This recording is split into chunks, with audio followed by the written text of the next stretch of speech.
Nous sommes la moyenne des personnes que nous fréquentons.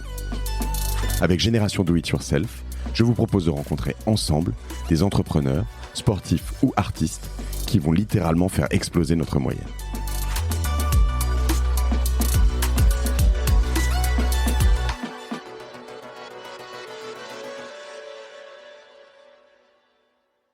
Comment juste ça est-ce qu'on peut le créer, parce que tu dis nous on va chercher des gens qui sont déterminés, ok, est-ce que je peux alors déjà je trouve ça compliqué, j'y reviendrai juste après, mais de savoir si quelqu'un est déterminé, parce qu'il y a des gens, tu les as en face de toi, ils te font un super beau discours, en fait derrière il y a que dalle, et ça c'est pas facile. On les connaît ceux-là. Et t'as l'inverse aussi, t'as des gens qui ont l'air tout mou, qui sont l'exact opposé, qui sont vraiment hyper motivés sur des trucs, mais quand tu les regardes, tu dis, ah ouais, non, mais j'ai pas envie, là, tu vois. Mais nous, on fait pas que les regarder. C'est ça qui est bien dans notre intérêt.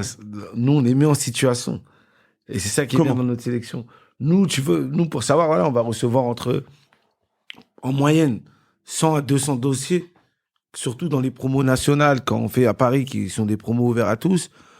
Mais derrière, en vrai, ce qui se passe, c'est que on a un processus de sélection qui est très sélectif.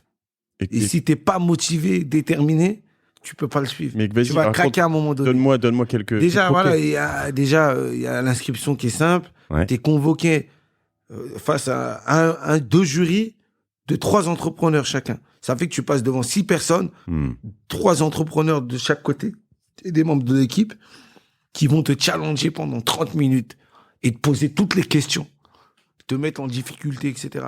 C'est-à-dire, on sait reconnaître. En plus, nous, aujourd'hui, quand on regarde, on a reçu plus de 3-4 000 personnes qu'on a vues dans nos entretiens, qu'on n'a pas sélectionnées. Donc, on sait à peu près les profils. On peut toujours se tromper. Et l'erreur, on se trompera tout le temps. Mais on limite. Et on a mis des SAS ou des sélections où ils passent devant et ils doivent pitcher leur projet, ils doivent se pitcher eux-mêmes, ils doivent se raconter. Ils passent devant un deuxième jury, ils doivent refaire le même exercice avec des questions différentes. On croise les jurys. Et là, il y a des commentaires. Des fois, on est d'accord, des fois, on n'est pas d'accord. Chacun, il donne ses opinions. Quand ils sont retenus, hop, ils rentrent dans un SAS. Pendant 3 jours, ils n'ont pas le droit de parler de leur projet.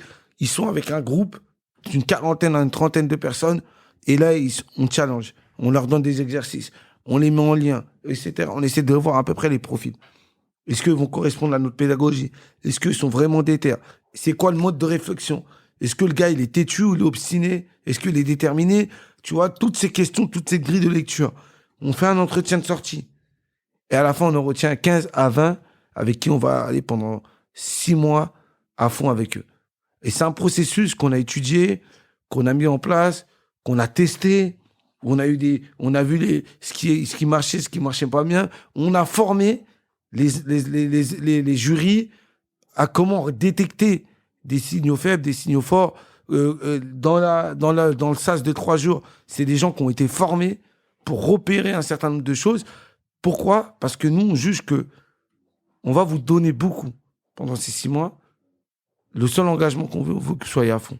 Et que vous engagez à fond. Okay. Et du coup, ce parcours de sélection qui est très sélectif, en soi, pour un entrepreneur qui va entreprendre, s'il n'est pas déterminé, déjà, il y a plein de moments où on va voir qu'il va se déconnecter entre la phase de sélection, la phase du SAS, et avant même de commencer le programme de formation. Et l'autre question que je peux avoir, parce que tu y as forcément pensé, c'est comment je fais pour aider les gens, parce que c'est pas que dans les, tu vois, c'est pas que dans les entrailles tout ça. C'est comment je fais pour aider les gens à devenir déterminés.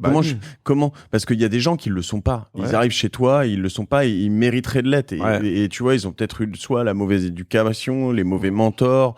On leur a jamais appris à jamais rien lâcher.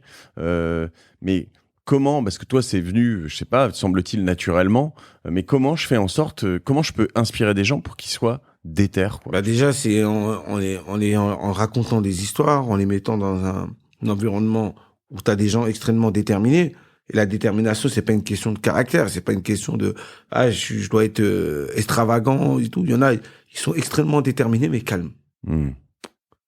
Calmes. Mais tu sais que la personne que tu as en face de toi, elle est comme un bulldozer, elle va tout défoncer et il y a rien qui pourra l'arrêter. Mais très calme. Et t'as des gens qui sont un peu plus extravertis, qui montrent leur détermination, qui démontrent. Tout ça, on a tout ça dans nos programmes. Par contre, on a aussi des gens qui se pensent pas forcément déterminés, qui, par leur caractère, ils peuvent paraître nonchalants, pas d'envie et tout, mais c'est des gens extrêmement sérieux, combatifs, et qui, quand tu les mets dans les bonnes conditions et quand tu leur redonnes la confiance, bah, ils sont inarrêtables.